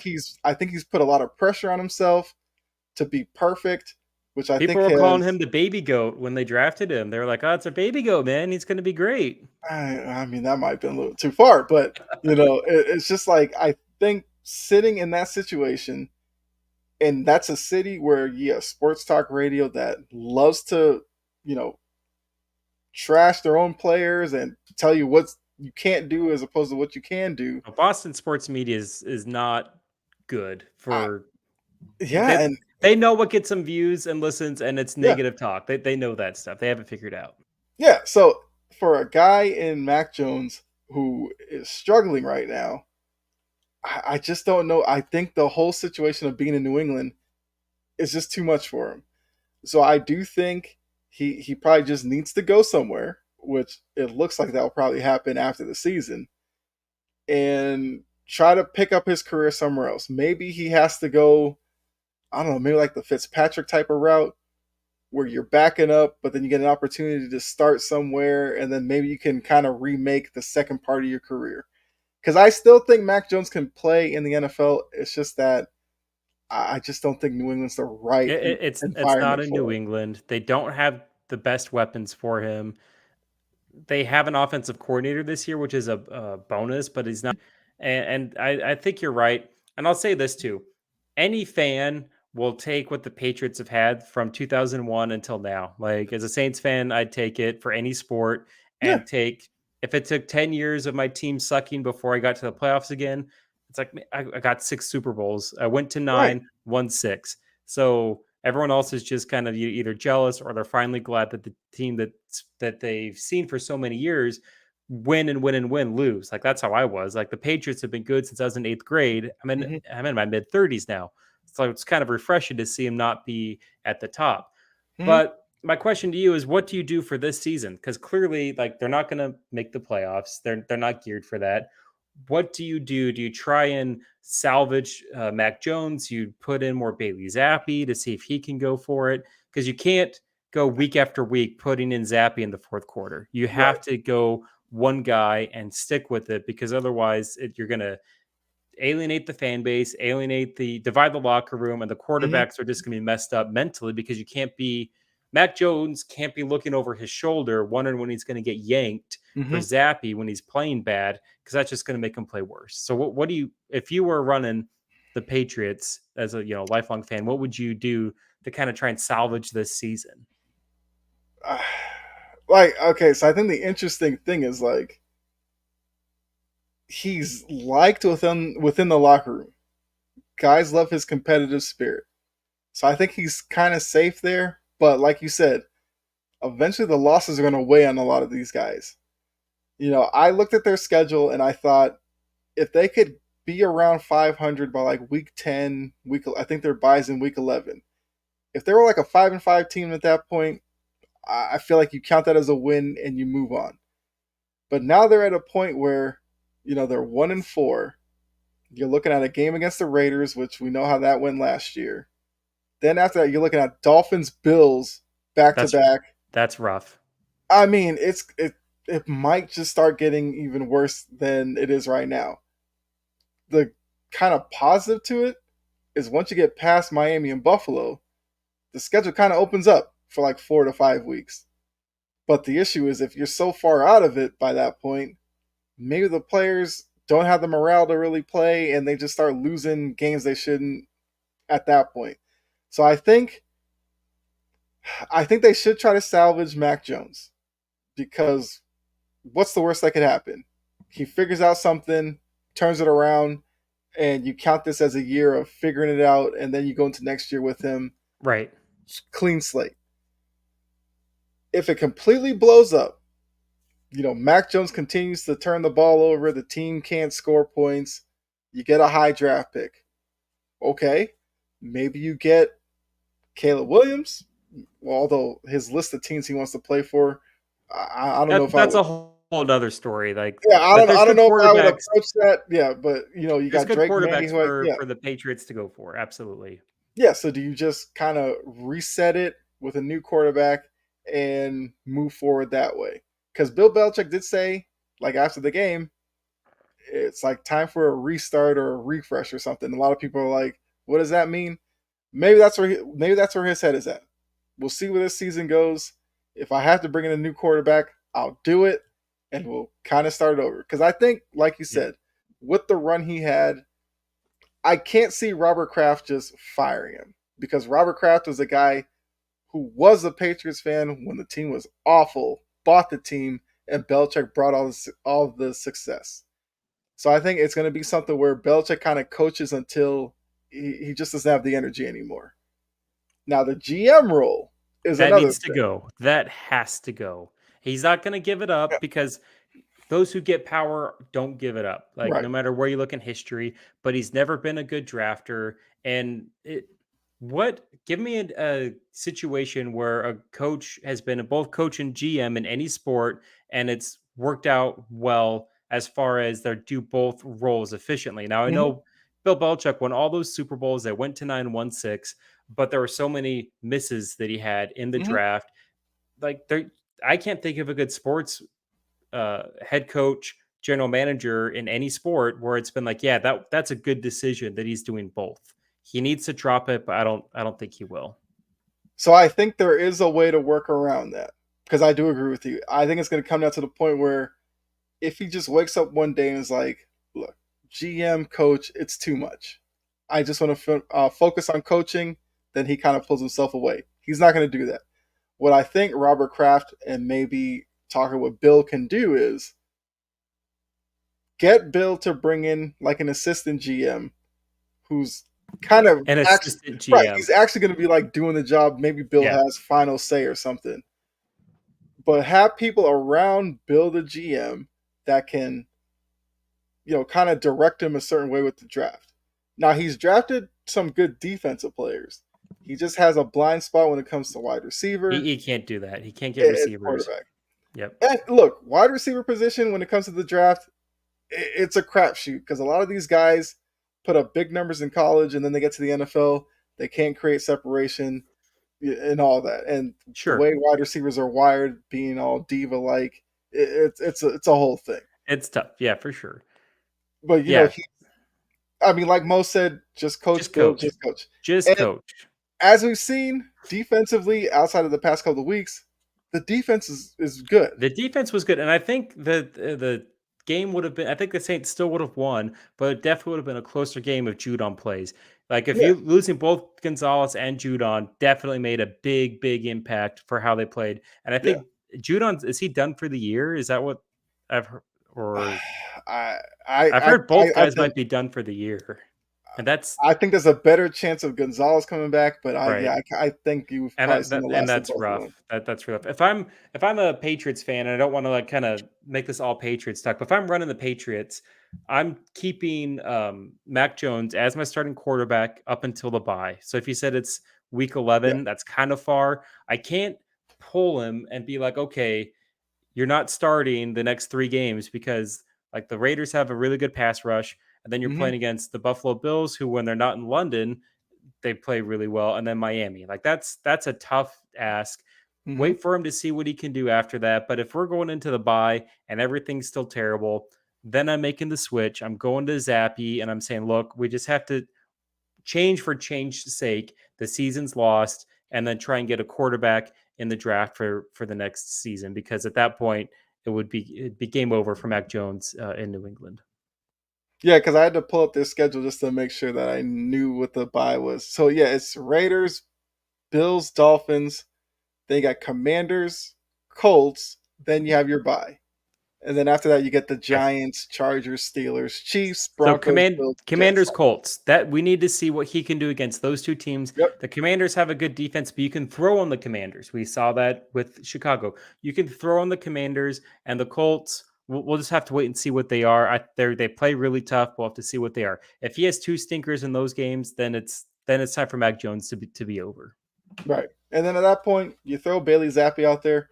Maybe he just excites the fan base for a few games, and you're just like, It's okay, something new. It's something new. And if anything, it could shut the fans up where they're saying, "Oh, we'd be better with Zappy." And if your team plays the same, and it's like, "Oh, you know what? Both these quarter, it's just not it. It's just not Mhm. it this year." And look, Patriots fans are spoiled. Now Oh, I'm not because 100%. I can understand. Like I can sit by, like you said, after the 20+ years. If it's like 5-6 years of kind of like this up and down, trying to figure out things, I can appreciate the process because I was also watching them before the 20+ years when they were kind of like an 8-8 team with like Pete Carroll. They weren't a good team. Yeah, They they were were just not a an good average, franchise. and even before that, it was like really rough. Now those days I didn't see, but I heard about them, saw some like old games like that when you got like Steve Grogan with a neck roll running around like 1-15, Yep. brutal. Yep. So what they're going through right now is what a lot of teams have gone through during that 20+ year run with the Patriots, where they were trying to figure out ways to win. And I feel like Patriots fans need to kind of like take a step back and just let it be for a couple of years. Like if Yeah. this turns into a 10-year process, fine. That's different. Then you That's can be different. upset. Sure. But it's been like 2 years. Calm down. It's the same thing with the Packers fans where they're really upset that they don't have that Jordan Love may not be the guy. And it's like Right. you've had a quarterback for 30 a Hall of Fame quarterback for 30 years. Welcome to the life as a regular NFL fan. Same thing the Boston guys. Like welcome, like this is how it's like for everyone else. You build up and you maybe get a run at one or two Super Bowls and then you have to rebuild. You don't get this 20-year run. Yeah. And like I said, But not to make a Patriots talk, I want to say one last thing about these ESPN people. do it. Just because you played on a team that lost to the Patriots or you coached against a team that lost to Bill Belichick, I don't need you being all overly critical. The Rex Ryans and all. Like, give me a break. Look, Rex They're Ryan, if they're you were feeling that so good good, about it. you'd be on somebody's sideline somewhere. Yeah, If, if you're still that good, you wouldn't be on TV right now. yeah. I- the amount of times I turn it on, I'm just like, oh, here we go, another hater. Oh, Yeah, Bill Belichick. I can't watch all that stuff. There's like one sports show that I watch. It's on TV. First things first. Everything else, I'm like, I don't need that in my life. It's too I'm not crazy. watching to kind of be like, oh, another hater, but yeah, it is what it is. Have One fun while you can. overreaction I want to have before we go into our bets. It came to Yeah. me. We need like Jacksonville can't be having back-to-back games in London like that. We could see there was a huge advantage for Buffalo being in England for 2 straight weeks. Buffalo looked jet lagged, and the commentators are hammering it home. Buffalo didn't look like they were ready, and Jacksonville's like, "Hey, we're totally accustomed to this time change." If you're gonna, I mean, it kind of makes sense from a scheduling perspective. Yeah, if Jacksonville's gonna be there, they have a big fan base, but it's Mm-hmm. a huge disadvantage for Buffalo. I think Buffalo's a better team than Jacksonville, but given the circumstances, we know England games are always wonky. And if you have Mm-hmm. one team that's accustomed and one that's not, you're going to have a game like we had on Sunday. Yeah, that's a good point. But yeah, let's go ahead and get to these picks. I believe Greg sent me his picks. I don't think I got them from Dylan yet, but we'll probably get that later. All right, so first game. This is the Thursday night game. Those great Denver Broncos are at the Chiefs. I guess we'll get another opportunity to see what last week did for Sean Payton and Russell Wilson. You have a Chiefs team that I mean they're winning games, but I feel like they haven't really been impressive to a lot of people. They don't cover very often either. Like they're not a team that That's covers a also ton true, either. and that's one of the more infuriating things about this season. Yep. So it's a big spread. It's 10.5. I mean, my rule has usually been stay away from those, but we kind of see what Denver's become. How do you see this game going? Man, I this game is like the Chiefs are going to win. Like that Mm-hmm. that's a given. I'm trying to see. Have you heard on anything for Kelsey's injury update? I haven't seen anything on his Yeah, I status haven't seen anything yet. for Thursday. It's tough. Thursday games are always wonky. It, everything in my football brain is telling me take Denver, take it's 10.5 points. That's a huge amount of points that they're giving Hmm. up. But Denver also gave up 10 points to the Jets. I think it was the final was what 31-21. Yeah, I believe so. I'm taking the Chiefs. They Okay. don't cover very often, but the Denver Broncos defense is really bad. The Chiefs know they haven't been playing very good. They looked a little better against the Vikings, but they haven't had that Hmm. impressive statement win. A lot of people are just kind of pretty meh on them. And the Chiefs defense is really good. That's kind of what I'm focusing in on is the Broncos offense hasn't been impressive and the Chiefs defense has been really good, a surprising kind of turnaround for this young team. I think Russell Wilson's going to struggle. It's not going to be terrible, but he's not going to have a great game. Like he's had games where he's looked pretty good. He's going to have probably Hmm. an average game by his standpoint, but the Chiefs are going to kind of pull away. They're going to find ways to just get the win. And I think they realize like they have to have a statement when they have to have a get it right game where everything goes right. They get the momentum. Uh, Mahomes can kind of get some rapport with some of these young receivers that are having a hard time catching the ball, and they turn it Hmm. around. Like you said, like we've said so many times, I wouldn't bet this because 10.5 just scares the crap out of me. But I Yeah. can't bet on the Broncos. They're so bad. They've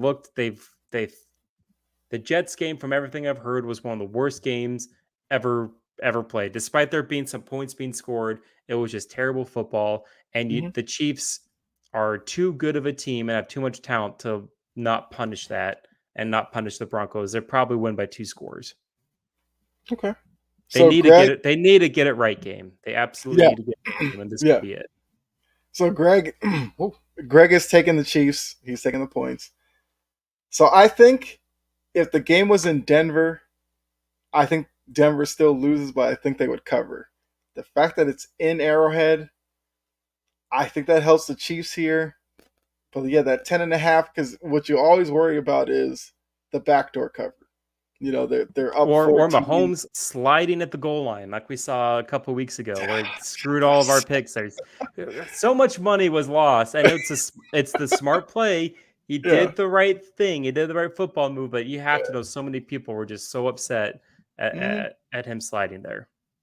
That's a good point. Yeah, it could be a game. They're up 6. They have the ball. They're just killing the clock. And yeah, they Yep. just take the air out of it. But I'm going to put my faith in the Chiefs on this one because of the Arrowhead atmosphere. And I feel like that's going to probably be the worst place for Denver to go to right after what happened this past Sunday. And I guess we're going to see another week of struggles from Denver. But based on the way my picks are going, Denver might win Thursday. All right, let's go to the next one. So we got Sunday night, Battle of New York. Yes. Well, I guess it's upstate versus New the city. Jersey. Oh, yeah. So, yeah. But you got the Giants traveling to Orchard Park to face the Bills. Now, the 10.5 made you weary. This is a 14th is full two terrifying. touchdown spread. Now, they're basing this off of the Giants looking like a complete mess offensively. Daniel Jones has been getting knocked around. Saquon Barkley hasn't really been effective. The wide receivers, all that. People are questioning Dayball all of a sudden. After he was so great last year, it's been a struggle this year. Now the questions are on Dayball. I don't know. Go figure that. Buffalo, like you said, they're coming off of a tough loss to Jacksonville, where the first half they're like sleepwalking. They showed up in the second half and almost won it, but they fell short. I guess is there going to be some effect of them now flying back from Jacksonville and trying to get ready for the Giants coming in? Is there going to be another letdown from them? 14 points is a lot. Greg is taking the Giants here, plus 14. Do you agree with him? Man, this just sucks because like you look you look at the Giants scores. I'll just go through them real quick. Week 1, Mm-hmm. they lost 40-0. Week 2, they beat the Cardinals. Cardinals aren't a good team, but they had to have that huge comeback. Then to the 49ers, it was 30-12. To the Seahawks, it was 24-3. And to the Dolphins, it was 31-16. Like when they get beat, they get their butts kicked. Yeah. Nothing's looking good here. They're all like 14-point games. Mm-hmm. You do worry about Buffalo traveling back. That's a great point. That travel to London is tough. Traveling back is also tough. Buffalo's also without Matt Milano, who is one of their Yeah. best defensive That's a players. tough one. That Yep. sucks. Like I'm not a Bills fan necessarily, but I've watched Matt Milano over the past couple of years, and it's just hard not to root for that guy because he's such a good player. Mm-hmm. Losing him is bad, but I can't trust Daniel Jones. This looks so bad, and they don't have any weapons. They don't have an offensive line. Buffalo can still get pressure on the quarterback. It's Mm-hmm. the Buffalo fan base is going to be really rabid. They're 3-2. They kind of know, like, hey, we can't go 3-3. Like, if we lose to the Giants, if we don't look good against the Giants, there's going to be a lot of talk here. I'm taking Buffalo. I hate it. But you look at the scores that the Giants have had, they're getting beat by 10, 14 points, all of their losses. And I Mm-hmm. just think it's gonna be repeat. Daniel Jones isn't the guy. And I didn't think the Giants were gonna be good. I thought they'd be the third best team in their division. And I feel kind of good kind of calling them out. They're going to regress. I didn't see them being this bad. I did not see them just completely falling off a cliff. And for GMs in the future that are listening to this is why the franchise tag exists. You don't have to give a quarterback 4 years of guaranteed money when he has one good year.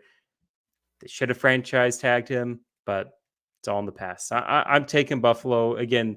Both of these Mm-hmm. things scare me. I wouldn't bet real money on it, but I have zero faith in the Giants. I have zero faith in the Giants.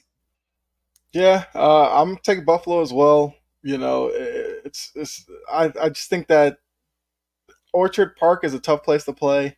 I think the Giants are going to find it hard up there.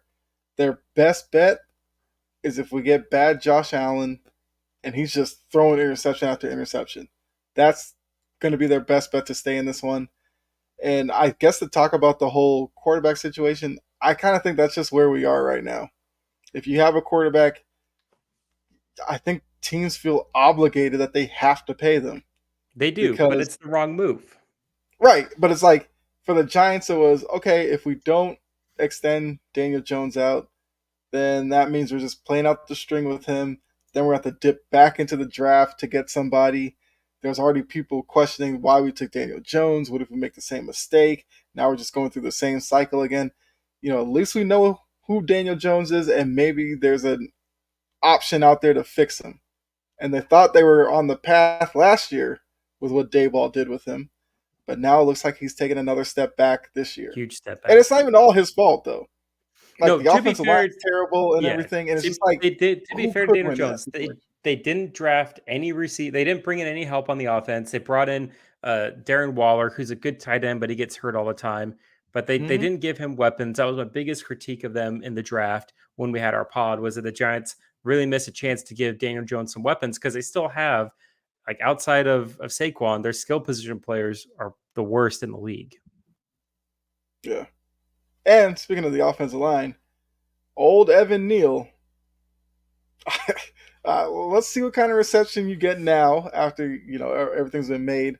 I saw his little apology and all that kind of stuff where he was basically like trying to say he was taken out of context or something like that. Bruh, you said what you said. We all knew what you meant. It was still the wrong thing to say. And now let's see, can he show that he's not going to be a turnstile anymore? Because if he's going to say what he said, that he better step his level up.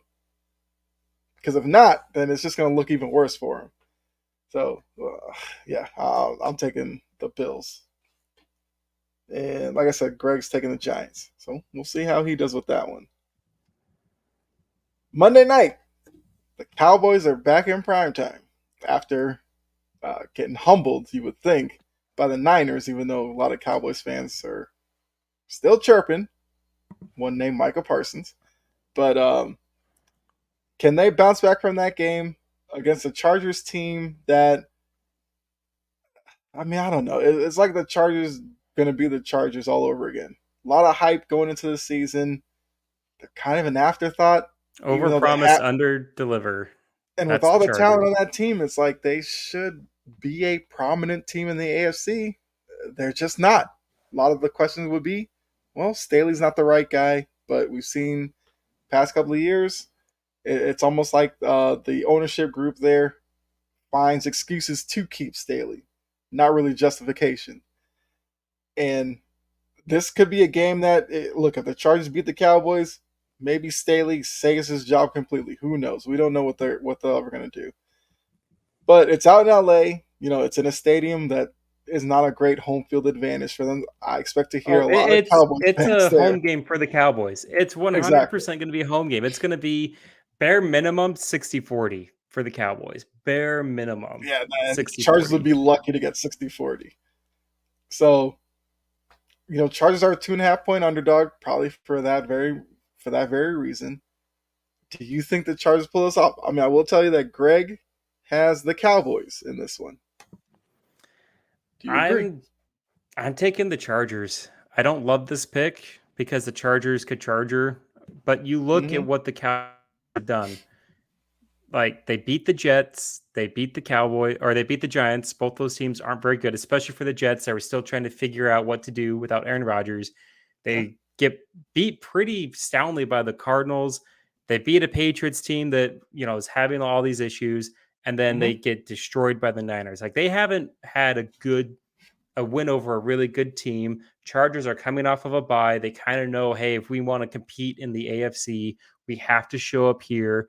We have to kind of go out and show that we can compete. And I think that the Cowboys, I didn't like what I saw. I didn't like the coaching. Like, the defense played okay for a little bit, but the Mm-hmm. coaching, they're just Mike McCarthy just doesn't have that elite coaching gene in him. Nothing about the game on Sunday really impressed me. I know they're going to want to try and come back and have a kind of a rebound game, and that's why I'm a little wary on this.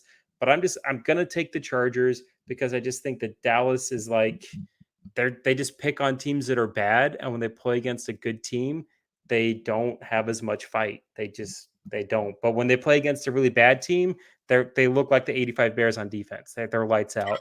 But when they have a team that has a pulse, it's a little bit different. So I'm going to take the Chargers here, especially if I'm getting 2.5 points. Yeah. I agree. I'm gonna take the Chargers, and I think for the Chargers, they would love to have this game be like spread out, kind of a bit of a shootout. Like, we know the Cowboys don't want to play that way, but I think Right. for the Chargers, it's just like, spread it out. Let Herbert just throw the ball around and just get to what you can do offensively. I feel like for the Chargers, it's like, look, the home atmosphere it is what it is. It It should be sucks for the better. Chargers. It's yeah, because it's like it's a team that they have the cool jerseys, they have the talent. Like, I don't understand why they don't get any support in LA. Who knows? I mean, the Rams have the same issue out there as well. Maybe, well, don't they share the stadium? They share Maybe, SoFi, maybe and that's it. I don't know, but it's there's just no it's need for two weird. teams in LA. Like, when they both moved, one team is just fine in LA. They That might be a both good team point. like, if you're gonna have LA to have a team to invest in a team for their fan base with so much to do in LA and so many people that have moved from other parts of the country, you just need one team. You don't need to try and divide LA football fans between the two teams when they Yeah, struggle to be seen and not have their games be home games for the away team. sounds like you're saying go back to San Diego. I would love for the Chargers to go back to San Diego. I would love for it. I still call them San Diego Chargers half the time anyways. Right. But But I mean, we've seen it with like the Angels in baseball. They just wanted to have that LA yep. moniker with them because it breeds a bigger market and everything like that. But yeah, the Chargers probably should just go back to San Diego. But like Jory said, I mean, she calls them the Cowgirls, which is fitting. A lot of people But are they're calling front them that. runners. That's a great way of putting them. That's Absolutely, exactly yes. what they are. Yeah, because Dak Prescott's not the type of quarterback that you want, down 17 points going into the second half and just be like, "Hey, Dak, just drop back and throw." He's not gonna win you games that way. They want to be, kind of in the 20s, running the ball. Defense can do their thing. Dak just has to make plays in play action. Yep. Time of possession. Cowboys own time of possession. That's how they want Yeah. to win. Yep. So for the Chargers, it's like, hey, get a 10-point early lead on them. Let's see what Dak and the Cowboys can do. But I agree. I think the Chargers get this one, and Chargers maybe have looked better maybe every week they've played too. They've gotten yeah, a little bit better too. yeah, I agree with that. All right. So now we have the rest of the Week 6 schedule. Some interesting games on here. Got another big spread with the Dolphins. It seems like every Dolphins game is a large spread at this point. Yep. Going against Carolina, 13.5. We have Jory who's in here. We got the old London game, Ravens Titans. That's going to be interesting. You got Colts Jags, Vikings Bears, Niners Browns. I mean, Gene said last night on Chief Seats he thinks the Browns could upset the Niners and give them their first loss. We got Sam Howell. Well, I guess the Taylor Heineke Bowl with Commanders and Falcons with Heineke now in Atlanta. We got Seahawks Bengals. Can the Bengals, like you said, put it together for 2 weeks straight? Your Saints are at the Texans, who almost pulled off the win in Atlanta, but they're playing much better than a lot of people thought with CJ Stroud at the helm. My Patriots in Vegas for the Raiders, which whatever. We'll move on from that. We got Lions Bucks. Baker Mayfield back on the field. Jared Goff, interesting matchup. Cardinals Rams, and then those Eagles at the Jets. Can that Jets defense frustrate the Eagles offense? For those of you who might be new, we do our locks and upsets. So Greg, his lock is he's taking the Eagles, I guess -7 against the Jets. And his upset, he's taking the Bucks to upset the Lions.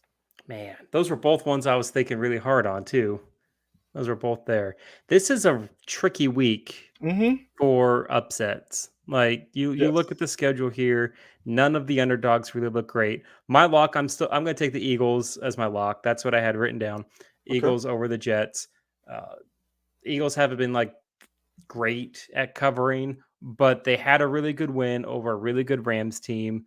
And I think they're really tired of people saying this Philly team, they're 5-0, but they don't look any good. No, they're playing really well. They have a ton of talent. No one needs to be panicking in Philadelphia. They're my lock. As far as my upset, man, there's nothing here. Like the Bucks is a good one. I could see that happening because the Buccaneers are playing surprisingly well. I'm not touching the Bears. I can't do consecutive. I need to see more than just one good week for the Bears. Yeah. The Colts, Anthony Richardson being out definitely scares me. Oh man. Okay, I hate this. Ugh. I don't know. This is tough. I'll let you give me your lock while I think about this more because I'm doubting myself as I'm trying to make this I up. got you.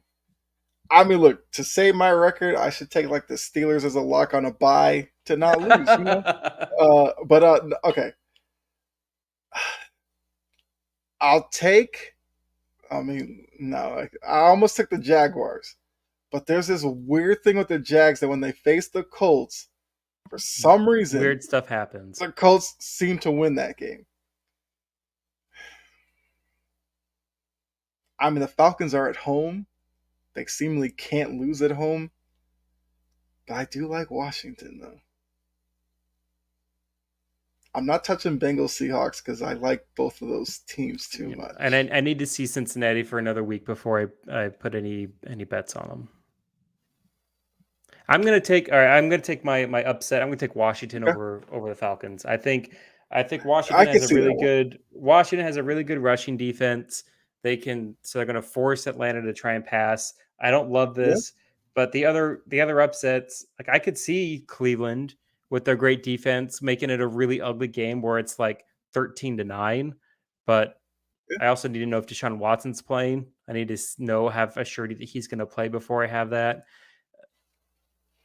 Again, if the Colts, if Richardson was playing, I could bet some money that at least they would cover. Mm-hmm. Yeah, I'm going to take Washington as my upset. Don't feel great about it, but I think they could pull off pull off the upset there, or at least cover. Let's see. So I think I'm taking the Dylan approach to this. I am no longer picking Patriots games. I've looked foolish doing it. I'm off of it. Uh, Part of me kind of goes, why not take the Raiders as your lock? Maybe your magic works on them, and the Patriots actually win. and you get I your don't know. win. You sacrifice your picks record for your team's Yeah, record. why not? Uh, I'm not gonna do that. Let's see. Lock. I mean, the Dolphins Panthers one, as crazy as that line is, the Panthers offense is a mess right So now. I thought about that one, and the only reason I didn't take that as my lock is my lock last week was Detroit over Carolina, and it was like I think it was either 10 or 14. I can't remember which Hmm. one it was, and I was really nervous about it. And I'm like, I can't gamble twice in a row on the Panthers. But that one makes a ton of sense because Detroit was able to throw on them. I Yeah, mean, they look fantastic. They look way better than they actually are. So Miami's going to do the same. So that's one that I would think about. I just didn't want to bet consecutive weeks on the Panthers. But right. that's Yeah, I that's one understand. that's a smart play. I mean, just looking around, it's like, I mean, Lions over the Bucks. I don't know because the Bucks have been playing pretty well.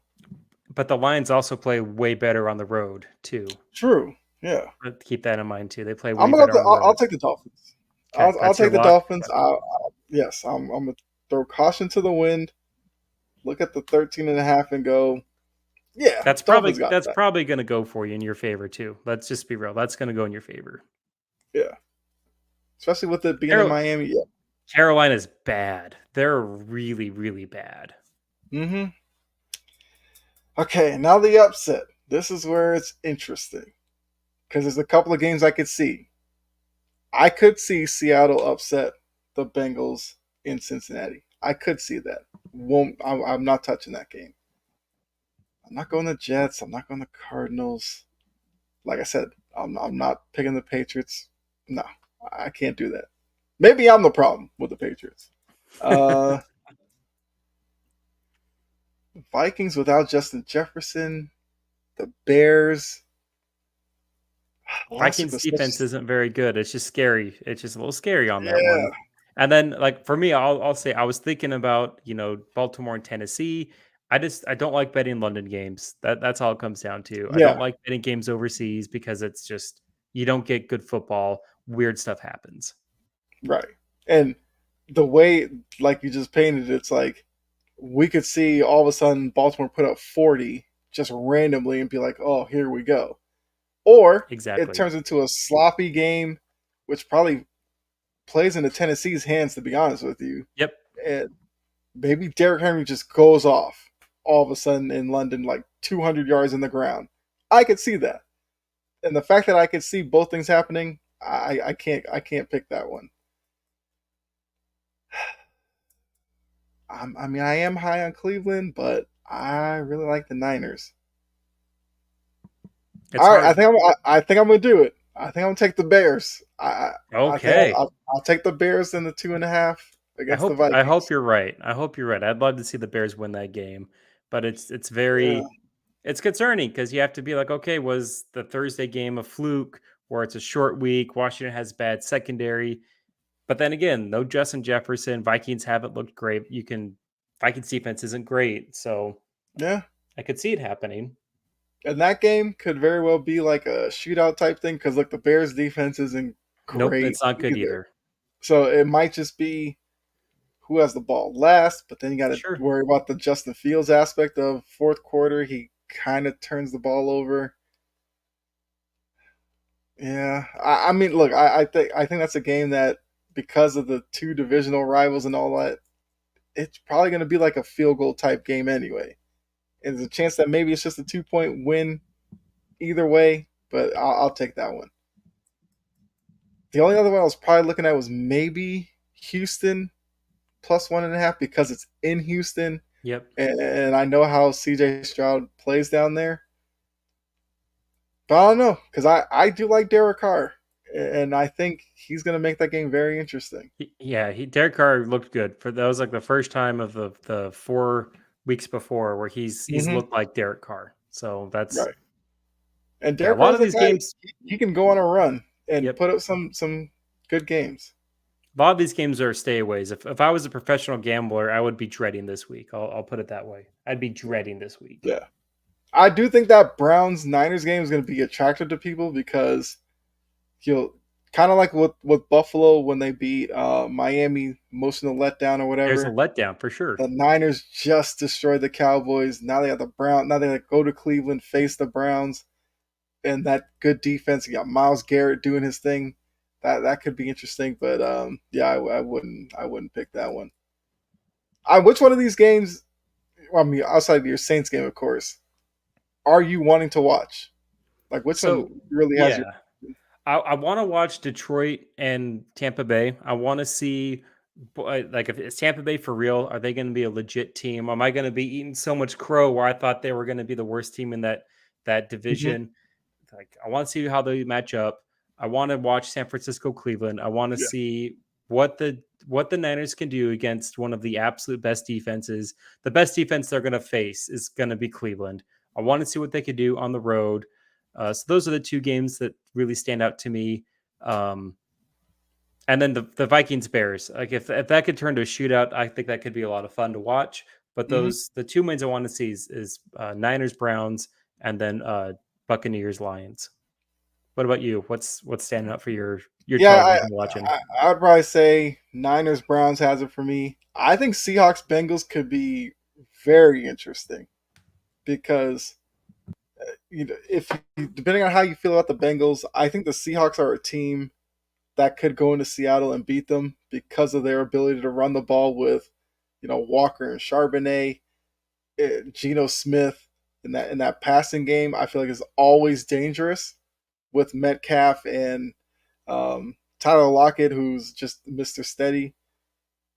And for Cincinnati, if they are truly back, then They have to their win this offense, game if they're back. yeah, and their offense is always exciting to watch. So I think that one's for me. Uh, No, that's a the good point. Like Washington why Atlanta one is definitely one that to could be watch. good. Seattle, Cincinnati is a good one as far as for like storylines for where both these teams are going to go. If Yeah, Seattle wins on the road in Cincinnati, we have to take them like legit. absolutely, And if absolutely. Cincinnati wins and looks good, then it's like okay, the Bengals are back.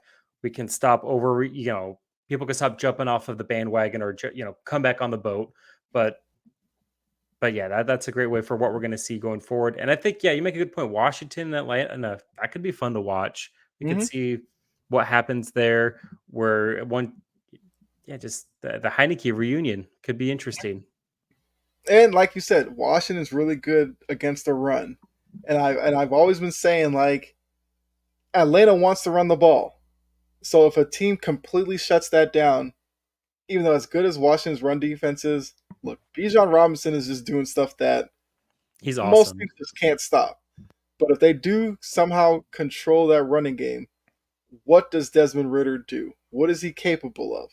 right? What kind of plays will they call? Like, will they continue to just run the ball, hoping that eventually they break one, or will they pivot and be like, "Look, Ritter, we're going to turn to you. We're just going to Yep. spread the ball out, and you just got to make the right decision, and we'll live with it as it is." And it's now or never for Ritter too. Like you're not going to have like Washington. They have a good defense. Everyone always says it, but you can throw on Washington. So this is his chance to really shine and be like, "Hey, I do belong." Because if he looks bad against Washington and doesn't really ever kind of turn a corner, Atlanta's going to be heading into the offseason probably looking for a new quarterback in the draft because I don't know. It feels like there's a lot of people that are holding out stock on Ritter, and I'm one of them. I don't think he has it. Yeah, I definitely agree with that.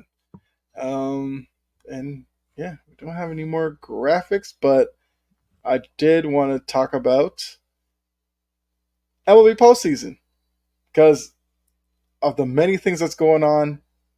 We have baseball playoffs, and the series that everybody's been looking at, Braves, Phillies, are like dominating the headlines. All those, I think there's another series that's kind of captivating for different reasons, but Yeah, so game one, the Phillies won it, looking like the team that was kind of clearly better at this point.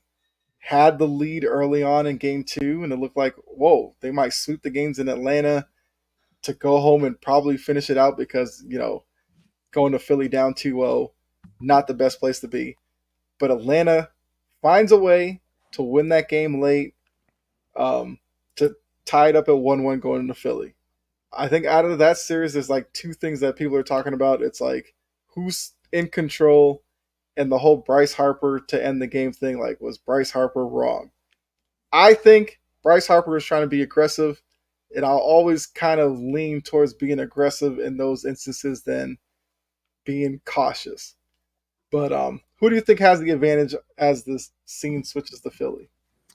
Man, this has been a really great series, and I haven't followed. I'll be, truth be told, I haven't followed baseball as much since my Brewers got eliminated, and I do feel better about the Brewers losing because Arizona's now up 2-0 on the Dodgers, so it makes me Mm-hmm. feel at least a little bit better. I know that they lost home field advantage, but I still the fact that Atlanta was able to come back and win how they did. They've had postseason success. They won the World Series a couple years ago. I still give them the nod because I think they're the better team. I think they're better managed, and I think they're more steady. And I think that's kind of what we're going to see. But this series, I hope goes the distance. I think the division series goes five. Yeah. I hope it goes five. I hope we get all 5 games. I hope we see this go all the way back. But it's hard in a 5 game series to say that you like the team that lost home field advantage. But I'm still leaning towards Atlanta. What about you? What are your thoughts? Before the series started, I had Atlanta in 5. I'm going to stick with that. Now, I do think Philly could very easily win both games in Philadelphia because I think they are confident, and I think it's going to bring to light the Strider comments where he said like he kind of doesn't hate crowd noise or whatever his comment was. It's Well, just going to good egg luck. those guys You're on. going to Philly where they're going to be raucous from the minute they say play ball, and I want to see how the Braves kind of handle that because my question's always been like, was Strider speaking for himself or kind of the mentality of the team? And we're gonna kind of get the answers to that. And you did mention the Dodgers. My question to Dodgers fans out there: if they lose to the Diamondbacks, which they very well probably could, looking at these past few years where they spent all this money, have brought in like every big name free agent, if the only thing they have to show for it is the shortened season World Series win, was it worth it? And in certain cases, you're like, as long as you get that title, fine. But I'm sure this was not the Dodgers' plan. They were hoping to be kind of like dominant for some years, and it just hasn't worked out. Like, do you think it was worth it what they've kind of been doing these past few years? If they lose, it's not worth it. If they lose to the Diamondbacks, a team that's in their division that they've been able to beat in the regular season, Hmm. if they lose, it's not worth it. Now, look, I'm gonna preface this by saying I hate when people say, "Oh, that title deserves an asterisk." I Right, right. absolutely cannot stand that.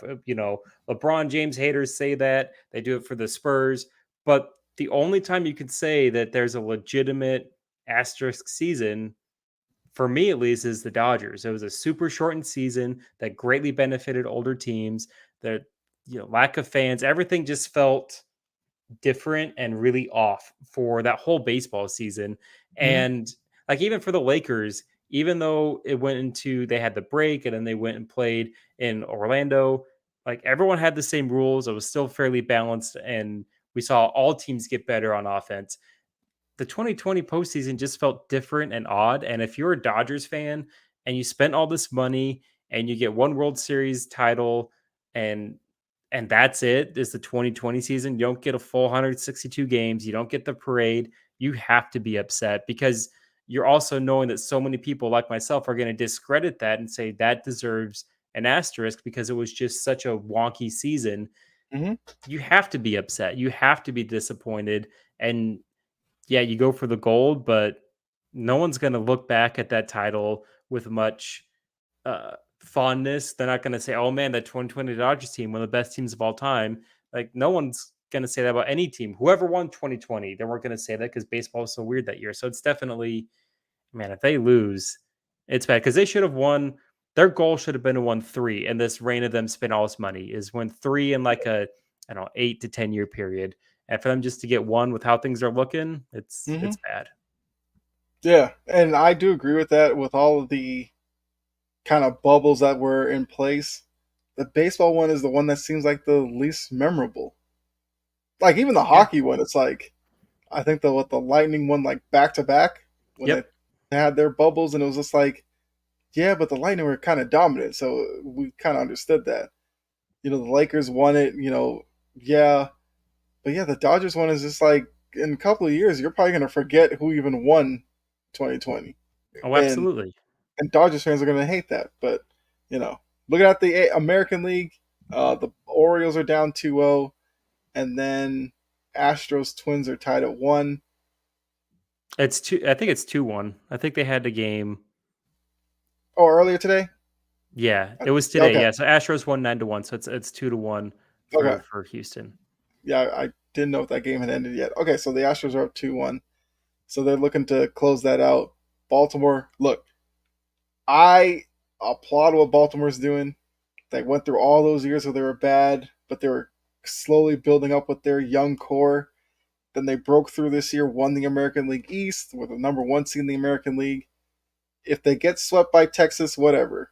It's not going to put a damper on what they're doing, at least to me, because I think that this is just the first process in them being consistently good. Because I think they can put together like a 5-year window where they're competitive and a postseason team, and you kind of see where you are. But I think the excitement's still going to be there, even if they get swept by Texas. Like Absolutely. it's just the stepping stone for Yep. Texas. Look, the way the American League was set up, you were going to have some surprise teams make it to the ALCS. The way it was looking earlier today, you could have had a championship series of Twins Rangers. Who picked that before the season started? Probably nobody. Let's be real. Nobody. No one who's gonna bet actual money is gonna Yeah. pick that one. So now it looks like we might get, Astros Rangers, which at least you get the Astros name power, the hate that a lot of cities have for them. Sure. And for the Rangers, they're a team that questions about their pitching staff, but they have guys who can hit. And I just think for the Orioles, it was just a bad matchup for them. And it's their first game of the post. It was the first series of the postseason since they had the bye as the 1 seed. I think ultimately they'll be better for it. But yeah, I mean, it's interesting to see where these playoffs are going. A lot of people do think the Phillies Braves winner probably wins the World Series. I think it's a safe bet, especially with the Dodgers possibly going out on the other side. I mean, the Diamondbacks, look, we've seen crazier things happen, but if the Diamondbacks make the NLCS, I don't think a lot of people are going to pick them against either the Nope. Phillies or the Braves. Nope. But we have seen some crazy runs before. I know the Red Sox win in 2018. Nobody saw that coming. Yep. I mean, the Royals, when they won it, shocked a lot of people. So maybe the Diamondbacks are that team. And then they go on a magical run and win the whole thing. Sure. Um, But yeah, no, it's been a okay, good postseason. yeah, I was hoping for Baltimore to win because like they've been yeah, such a me bad too. franchise. But look, and I picked Baltimore. I think to finish second in the AL East when we did our Mhm. predictions. So I feel pretty good about that. But if you're an Orioles fan, if you're in the Orioles management, you get swept. You're not upset because you best case scenario when we're thinking back to like March, you were hoping that this Baltimore you'd have this result next season as your best case Mhm. scenario where you win the division and you have the number 1 seed in the American League. That was your goal for next season as like best case scenario. So for them to have done it a year early, like they're going to be fine. And they're playing a team with the Texas Rangers that they hit really well, and their bullpen has surprisingly shown out pretty well. And postseason baseball is just different, and weird things happen. So no need to panic if you're Baltimore, but plenty need to panic if you're a Dodgers because that's just you shouldn't be down 2-0 to the Diamondbacks. You just shouldn't. Yeah. And crazy thing is, like, with all of these sports that are going on, we have the NHL season starting today. They have a triple header on like ESPN and ESPN Plus. I was watching a little bit of, I can't remember the game now, but before we came on here, And you also have the WNBA finals going on right now. Like, there's so much going on. October It's is just crazy. slammed. October is Yeah. slammed. And if you're a And soccer fan, you got MLS yep, playoffs about to start. It's it's just so busy. much. And if Yeah. you're like the baseball head higher ups or whatever, you're really hoping that you don't get a Diamondbacks Twins World Series because that will just Oh kill your yes. viewership. That'd be terrible. Yeah. You want I Atlanta Houston yeah, that's is what they what were you rooting want. for. Yep. Or Philly, Houston, you can live with as well. That could work too, for sure. Yeah, you're rooting for Houston to come out of the American League. Yep. I mean, Texas Rangers maybe, but yeah, I don't know how much pull they have nationally since they Right. haven't really been that good past few years. But yeah, you're rooting for the Astros to make it out of the American League for sure. Which maybe some people are rooting for chaos and hope the Twins find a way to get to the World Series and just see the marketing try to make that a big deal. Although, I mean, if the Twins do make it, maybe you are rooting for the Diamondbacks, and then you're just like, there's no Just clear cut yeah. favorite. Just vote Just for watch it for the chaos and enjoyment. uncertainty. Yeah, just watch baseball and just see what happens for sure. All right. I mean, we're coming up on the 2 hour mark.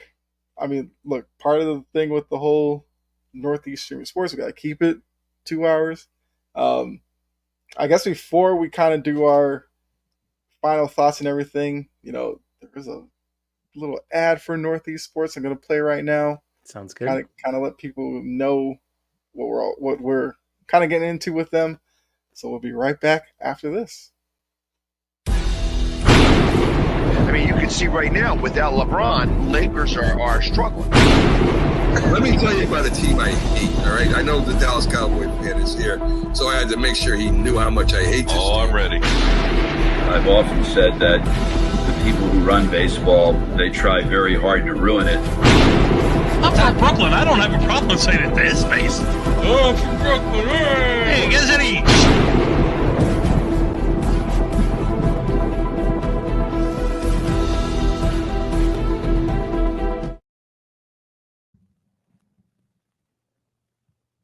There you go. So as we kind of mentioned early on, so if you missed any part of this episode and don't get a chance to listen to it on Spotify, Apple Podcasts, iHeartRadio, or Amazon Music, and you want to watch it, we will be on Northeast Streaming Sports Wednesday, 11 a.m. You'll see the replay of this whole episode then. So make sure you tune into that. Even if you saw it, you want to watch it again. I want to see what I look like on TV, man. I'm watching it tomorrow. I gotta see what the moneymaker looks like on the big screen. But before we get out of here, I mean, anything you want to add? Any final thoughts you have before we get out of here? No, it was a great show. Just the two of us are missing two of our guys, and just glad October's awesome. Like you said, like there's just so much to cover. We barely glanced over the playoffs for MLB. So much going on. This is the best part for football because we're at the point where we kind of know what teams are good, what teams are bad, but there's still 16, 17 weeks of football left. So we can't see the end, which always makes us really sad. Basketball's coming up. We're gonna have tons of stories there. It's too much to keep track of it. And I'm just really excited for the show. Really excited to everyone that's been here in the audience. And yeah, looking forward to next week. Yeah, we'll see if we could get a full house next week. If not, we'll still be here every We'll Tuesday. make it work. Yeah. But yes, like I said, I guess if you're going to watch this on Northeast Streaming Sports, I guess welcome to the show.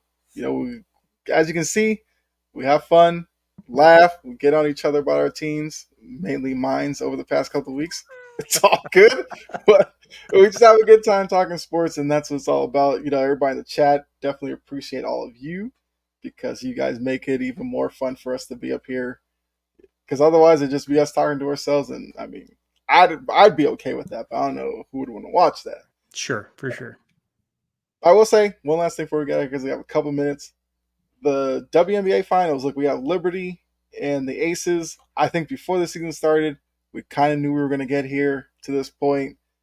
The Aces did blow out the Liberty in the first game.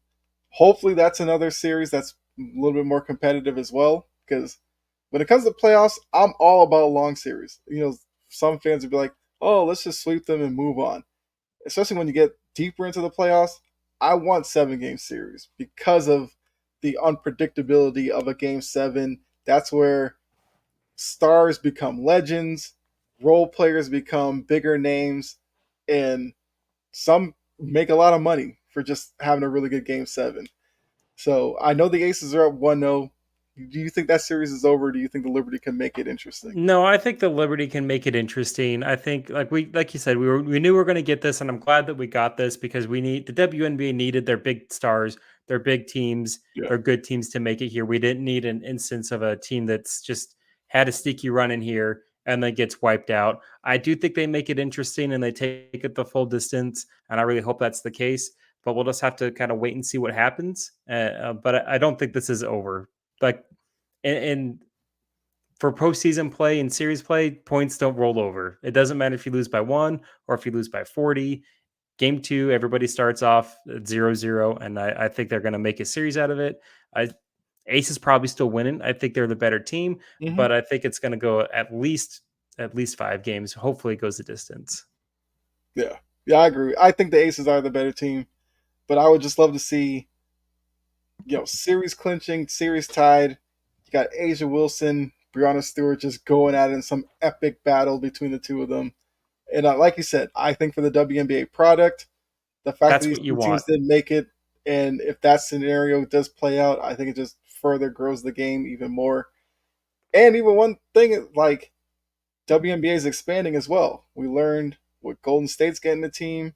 I think Portland is supposedly going to get a team as Yep. well.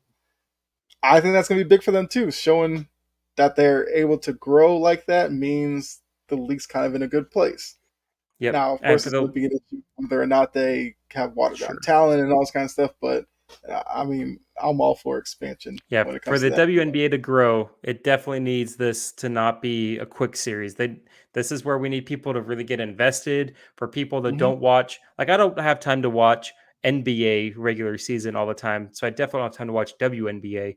This gets me invested. This gets me Yeah, into the players. This gets I know more people than just Breonna Taylor, and then I can watch and know what I'm talking about. That's what the WNBA needs to really get them to be that next level, to make that jump that really all of the whole basketball community wants them to make. yeah. So, look, with that, like I said, we're here every week, every Tuesday, 7 p.m., Big Three. Normally it's the 4 of us, but it was just 2 of us tonight. Still a great show. Make sure you like, subscribe, share, follow, all that good stuff. You Tell guys your know what to friends. do. Yep. Yeah, definitely. Because look, it's a great time over here. And not just here on the Big Three, but we have a lot of great shows on the network as well. You got Coffee and Sports that get your day started in the morning. I know we have a Line in the Sand, which you get wrestling talk. You got Wire to Wire, Sideline to Sideline. You got I was thinking of other shows on here, but a lot of other ones. Hoop Dreams, TD Queens. I think I finally got it right. If I didn't, I know Jory and Key will come after me.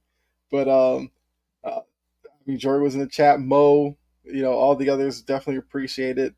So until next week, and also remember, check out the replay Wednesday morning, 11 a.m. on Northeast Streaming Sports. Why not? It was a great to see it live. Why not watch the replay of it again?